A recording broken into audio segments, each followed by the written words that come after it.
ভালো তরুণী, কতই আর বয়স, তাহার একটা ইচ্ছা আমি বাধা দেব? না না, আমি তা বলছি না, তরুণীর ইচ্ছায় বাধা দেবে কেন? কিন্তু সীতাকে আদর দিয়ে রাখলে তোমার আসল উদ্দেশ্যটাই যে মাঠে মারা যাবে, তার ঔদ্ধত্য আরো বেড়ে যাবে। মাধব, তুমি ভুল করছো।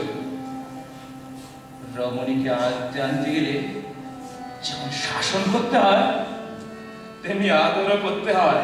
তা যা বলেছো, এই দেখো না, এই বিষয়ে একটু বেশি বিবেচক হতে গিয়ে তো মরে তোমার মাতলাদের কাছে গাত্র স্পর্শ করে কোনো কথা বলবার জন্য।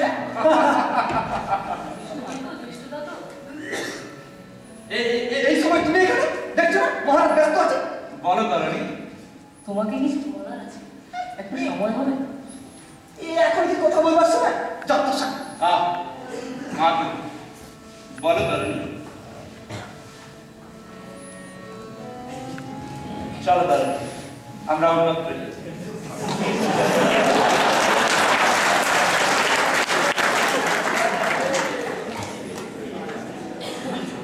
এই তরুণী লঙ্কাত্তরিত ভাবে আমি দিব্য চক্ষে দেখতে পাচ্ছি, দিব্য চক্ষে।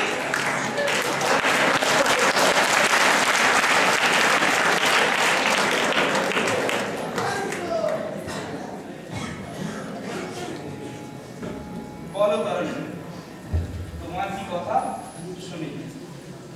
জ্যেষ্ঠদা তো, তুমি সীতামাকে বন্দি করে খুব ভালো করেছো।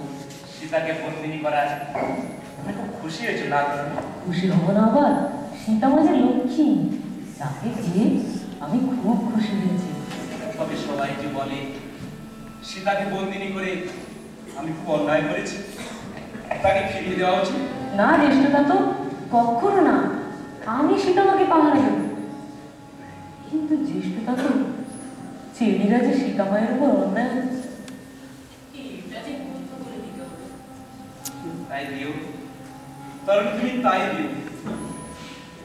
শুধু দেখো সেটা চলে না যায়। জ্যেষ্ঠদা তো, তোমাকে যে আরেকজনকে বন্দি করে আনতে হবে। কাকে বন্দি করে আনতে হবে তরুণী? শ্রী রামচন্দ্র। হ্যাঁ তরুণী, তুমি একদিন দেখবে রামচন্দ্র আমার হাতে বন্দী হয়েছে।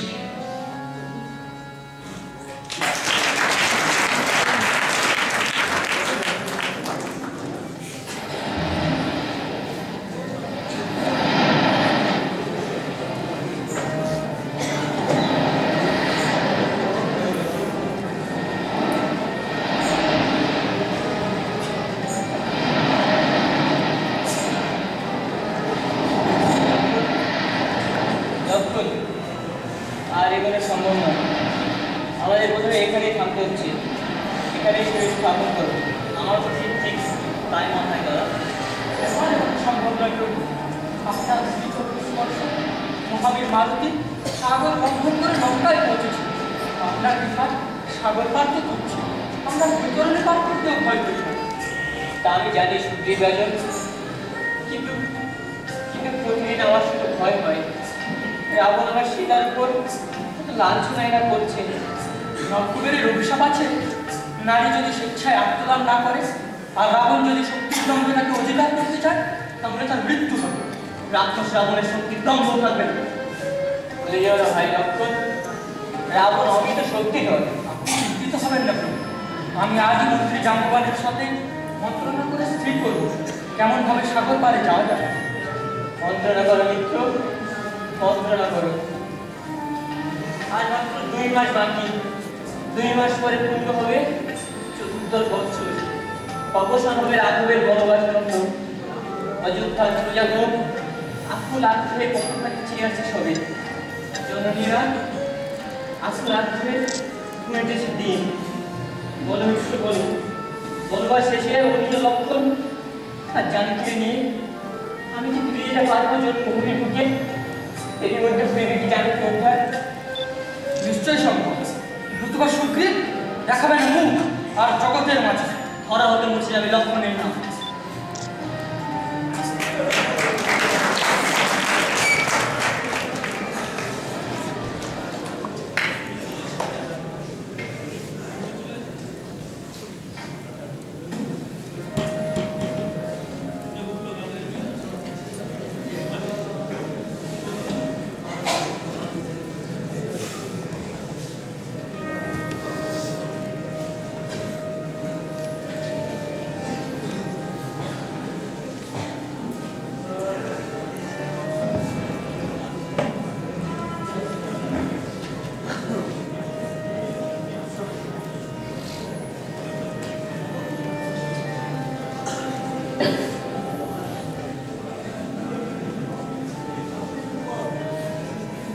সীতা সীতা সীতা সকলের মুখে এক কথা, সীতা মানবী নয়, বৈকুণ্ঠের লক্ষ্মী। মিথ্যে মিথ্যে, আমি বলছি এই সম্পূর্ণই মিথ্যে। আচ্ছা মাতু, তুমি বলো তো, সীতাকে চুরি করে এনে আমি কোন অন্যায় করেছি? কে বলেছে তুমি অন্যায় করেছো? অন্যায় যদি হবে তবে আমি তোমায় এমন মুক্তি দেবো কেন? আমি তোমার মামা, তোমার যাতে অমঙ্গল হয় এমন যুক্তি কি কখনো আমি দিতে পারি বলো? জানো মাতু, রানী মন্দোদরিও আজ সে আমায় ভয় দেখিয়ে গেল, কিন্তু রানী জানে না রাবণ ভয়কে অনেক আগেই জয় করেছে।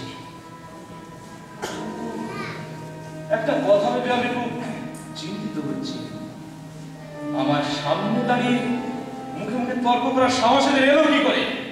এই সবই ওই বিভীষণের চক্রান্ত ভাগিনি। বলো কি মাতু, বিভীষণ এও কি কখনো সম্ভব? আমি যা বলছি তা সম্পূর্ণই সত্য বাবাজি। এ আমার নিজের কানে শোনা।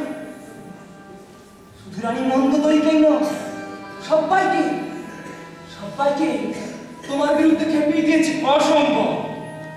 শুধু কি তা, দুধের ছেলে তরুণীকে পর্যন্ত ওরা অবহেলা চলে দেখে।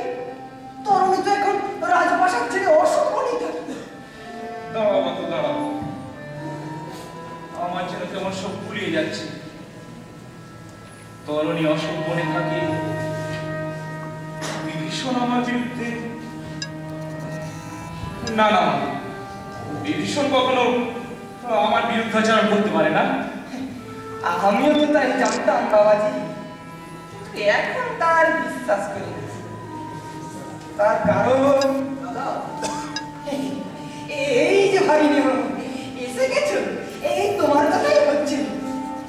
বলছিলাম লঙ্কায় যদি কারোর সঙ্গে পরামর্শ করতে হয় তো তোমার সাথেই করা দরকার। বিভীষণের কি আসতো রত্ন। আমি এখন যাই না। দাঁড়াও মাতু, কথা আছে। তরুণীকে আজকাল তোমরা সবাইকে অবহেলা করছো। সারাদিন সে কোথায় থাকে, কখন আর করে, কখন নিদ্রা যায়, কিছুই খোঁজে রাখো না। তুমি কি বলছো দাদা? তরুণী আমাদের একমাত্র সন্তান, তার প্রতি আমরা অবহেলা করছি। এ সংবাদ তোমাকে কে দিল? আমি রাজকার্য পরিচালনা করি, তোমাদের সকলের খবর আমার কাছে আসে। তরুণী এখন অসম্পূর্ণে থাকে, সে নির্ভয়া শস্ত্র চর্চা সব পরিত্যাগ করেছে। এসবের অর্থ কি? তরুণী সীতাদেরকে ভক্তি করে, তার সন্তান ভক্তি করে সামান্য মানবীকে? সীতাদেবী সামান্য মানবী নয়, তার প্রতি ভক্তি। থামো, আমিও তোমার কম ভক্তির পাত্র নই। নিশ্চয়ই আপনার প্রতি ভক্তি যদি থাকে তার পরিচয় যেন সব সময় পাই। যাও।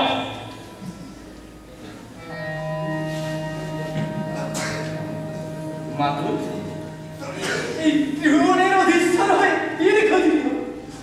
তোমার রাজনীতির ক্ষুধার্ত হয়ে একেবারে দুদিক কর্তন করতে করতে চলেছে। আমি শুধু দেখছি আর হাসছি আর দেখছি। ওই যে মাতু, তার এই দিকেই আসছে, এসো, তার সাথে আমার বিশেষ কথা আছে।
পদ পঙ্কজে ভয়হারি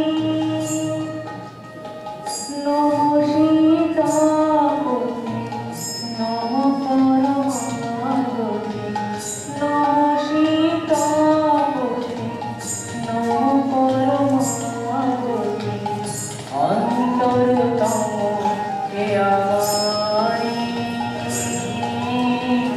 মানুষ নয়নে সুন্দর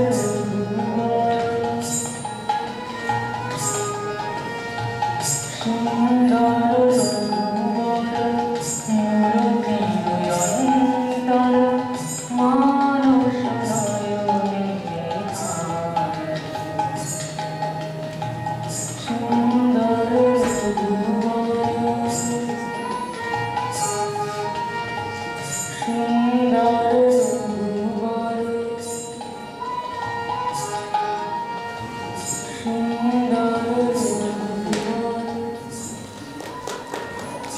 এই যে গরমই তোমার আজকাল দেখতেই পাই না। কোথায় থাকো? সীতামায়ের কাছে অসম্ভব শুধু একটাই কাজ, সীতা মা আর সীতা মা। তবে চেষ্টা তো সীতামায়ের কাছে শ্রী রামচন্দ্রের কথা শুনতে বড় ভালো লাগে। সত্যের গল্প শুনতে ভালো লাগে। শত্রু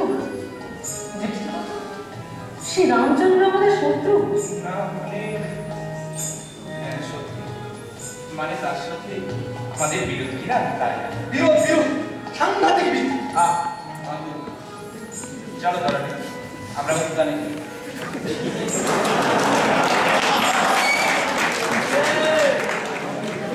চলো কেন সব তালগোল পাখি, সব তালগোল পাখি।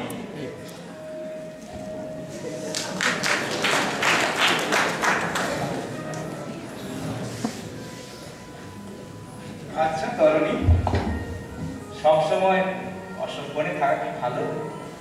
তাছাড়া আজকাল তুমি দিগয়া শস্ত্র চর্চা সব পরিত্যাগ করেছো।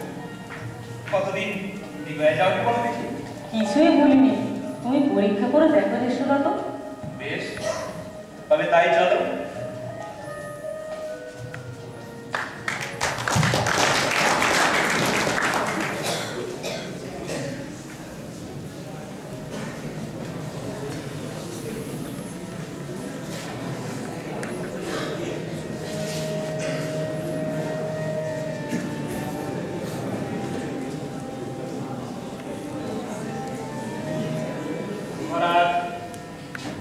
দুধমুখে খবর পেলাম রামচন্দ্র মানুষ সৈন্য নিয়ে লঙ্কার অপর প্রান্তে উপস্থিত হয়েছে।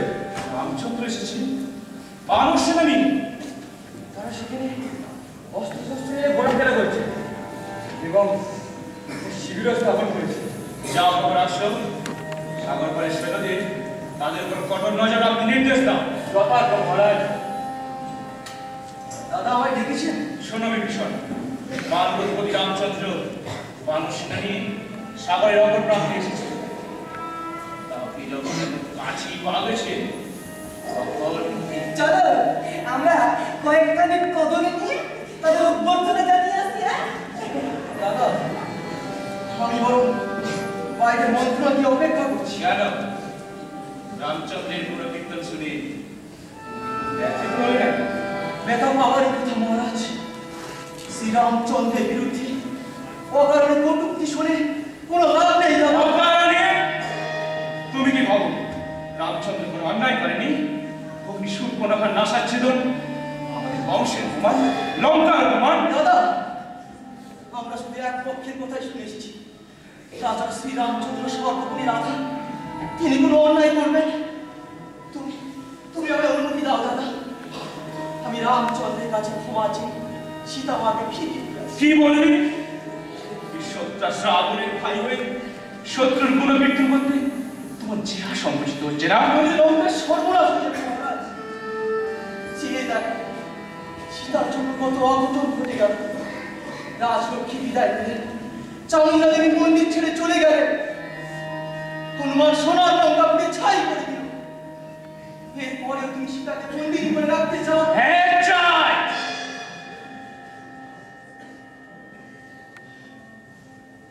চুপ চুপ করে সীতা রাবণের অসম্পূর্ণ বন্দিনী হয়ে থাকবে। মুক্তি কোনোদিনও পাবে না। মুক্তি দাও দাদা, মুক্তি দাও।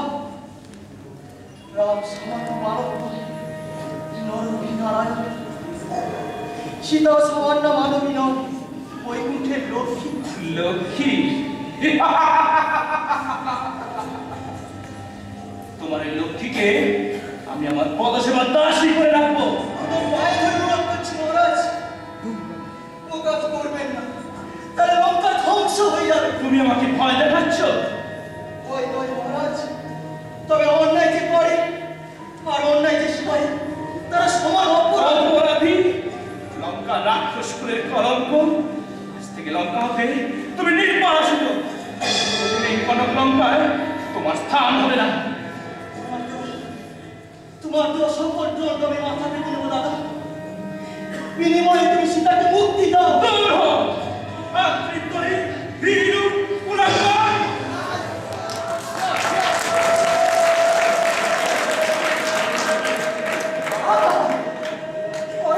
কর কি মহাবাদ তুমি বিফল, তোমার আপন ভাই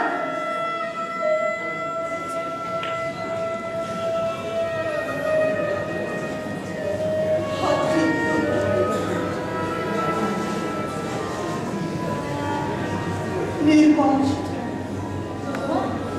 কি তোমার এই অবস্থা?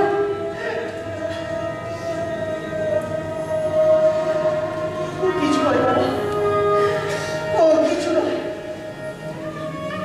আমার চেষ্টা বাবা নির্বাসন করতে দিয়েছে, লঙ্কা ছেড়ে চলে যাচ্ছে। জ্যেষ্ঠতা তো নির্বাসন করতে দিয়েছেন? কেন কেন? তুমি তো কোনোদিন কোনো অন্যায় করোনি, তুমি তোমার জ্যেষ্ঠতা তোমাকে নির্বাসন করতে দিল না। মহারাজ অন্যায়ের প্রতিবাদ করছিল। তুমি যদি চলে যাও তাহলে চলো, আমরা তোমার সাথে চলে যাবো। আমরাও তোমার সাথে চলে যাবো। না ধরো, মহারাজ শুধু আমাকেই চলে যাওয়ার আদেশ দিয়েছে, আমাদেরকে নিয়ে যাওয়ার অধিকার দেয়নি। তুমি চলে গেলে আমরা কার কাছে থাকবো বাবা? আমি কি করবো? আমি কি করবো বাবা? লঙ্কাতেই থাকবে, মহারাজের আদেশ জানবে। মহারাজ আমাদের অন্যদের প্রতিপালক আছেন। বাবা আমরা তার অন্য দাস। বাবা বাবা বাবা আমি চলি দাঁড়ানি, বাবা আমি চলি। বাবা বাবা বাবা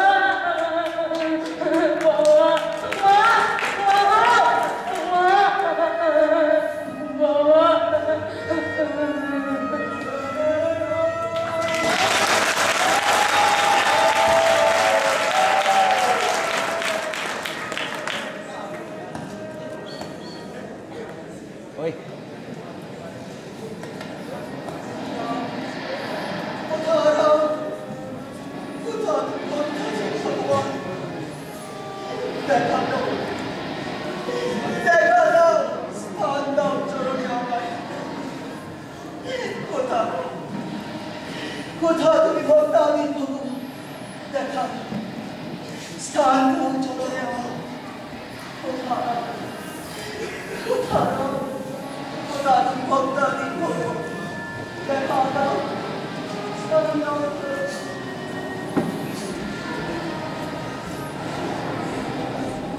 ঠাকুর লক্ষণ, দেখো দেখো কে যেন আসছে এদিকে। সুপুরুষ দেহধারী, মনে হয় রামভক্ত।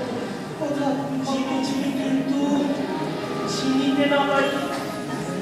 স্থান দাও, চলো। কেবা তুমি রাম নামে আত্মহত্যা হয়েছে আমার কিবা পরিচয় দাও। রাবণের ভাই, নাম ওর বিভীষণ। কি কইলে? রাবণের ভাই তুমি? যে রাবণ জানকে করিয়া হল রাবণের তুমি জেনেছে আগুন, সেই রাবণের ভাই তুমি? অঙ্গদ কুমার, বিলাপ করো না, ডাক সুগ্রীব রাজনে, ডাকো কবি সৈন্যমানে। স্থির হই না চঞ্চল, তুমি বুঝি ঠাকুর লক্ষণ নব নমস্কার। থাক থাক, বিনয় নাহি প্রয়োজন। একবার ভুল হয়েছিল রক্ষণ আসলে, আর কিন্তু কোনো ছলনায় ভুলাই পারবে না। সত্য বলো, কি কারণে এসেছো? রামপদের ঐতিহাশ্রমে আসিয়াছিল। নারী চোর রাবণের ভাই হয়ে আসিয়াছ রামপদের আশ্রয়। হাসি পায় শুনিতে হবে। রামপদ, কথা শোনো। কোনো কথা শুনিব না মোরা, বুঝিয়াছি মন্ত্রণা করিয়া সেই দুষ্ট দর্শনা পাঠাইছে তোমার পিতা আশ্রয়ের ছলে হত্যা করিবার তরে শ্রীরাম লক্ষ্মণে। কিন্তু যেরকম আমি রাক্ষস, যতক্ষণ বেঁচে আছে এই কপি সৈন্যগণ, ততক্ষণ সে আসা হবে না পূরণ। বৃথা বৃথা করে সন্ধ্যা করো রামপদ। তোমার সত্য করি ছলনা করিতে আসি নাই আমি। রঙ্গেশ্বর তো সারণ জানবীরে করিয়া হরণ করিয়াছে মহা অপরাধ। বারবার অনুরোধ করেছিল তারি রামের সীতা, কিন্তু দুর্মতি রাবণ তাই প্রদাঘাত করি সর্বরক্ষা হইয়াছি দাঁড়াইছে। তাই আমি আসিয়াছি রামপদের ঐতিহাস সীতা উদ্ধার কাছে করিতে সহায়। ঠাকুর লক্ষণ, কোনো না বিশ্বাস, এই সব কিছু রাক্ষসের মায়া। যাও, দূর হও মায়াবী রাক্ষস, পাবে না সাক্ষাৎ। না, রামের আদেশ বিনা শ্রীলক্ষণ জানে না তখন কোনো কিছু। শ্রীলক্ষণের সামনে হতে দূর হও মাতৃত্ব। করো কি ভাই? ধর্মমন্ত্রী বিষয়ে বিতাড়িত করি। প্রভু, তুমি হিমত করো না ভাই। পাহাড় নয় জন্মপ্রাণ, তোমার সুযোগ্য স্থান আমার ঢুকে নেই। ধন্য ধন্য আমি, ধন্য জীবন আমার, ধন্য হল রাক্ষস জীবন। রঘুমণি বোঝে রাবণের ভাই। শিবিরের মাঝে থাকি সবকিছু শুনিয়েছি আমি। ইতিপূর্বে আরো কিছু শুনিয়েছি মানুষের মুখে। কনকলঙ্কায় একমাত্র ধর্মপ্রাণ ছিল বিভীষণ, তাই তারে মৃত্যুরূপে করিয়া বদল আজ বিনা রঙে জয়মল্ল করিলাম বলে। অজ্ঞান লক্ষণ চিনে নাই তোমার, তাই করিয়াছে হেন অপরাধ। জ্ঞানী তুমি, নিজ মনে ক্ষমা করো তারে। রে লক্ষণ, চেয়ে দেখি মুখপানে নেই কোনো সন্দেহের ছাপ, নেই কোনো অসৎ উদ্দেশ্য। শুধু ধর্ম রক্ষাতরে ধর্মপ্রাণ বিভীষণ এসেছে হেথায়। এই আশীর্বাদ করুন যেন এই পদে গতি থাকে, ধর্ম রক্ষা করে যেন সব দুঃখ সহিবাই পারে। অঙ্গ কুমার, মুছে ফেলো মন থেকে সন্দেহের কালি। দাও কবি সৈনিকদের শুভ সমাচার, রাজরাজা বিভীষণ রামকাজকে রয়েছে সহায়। যথার্থ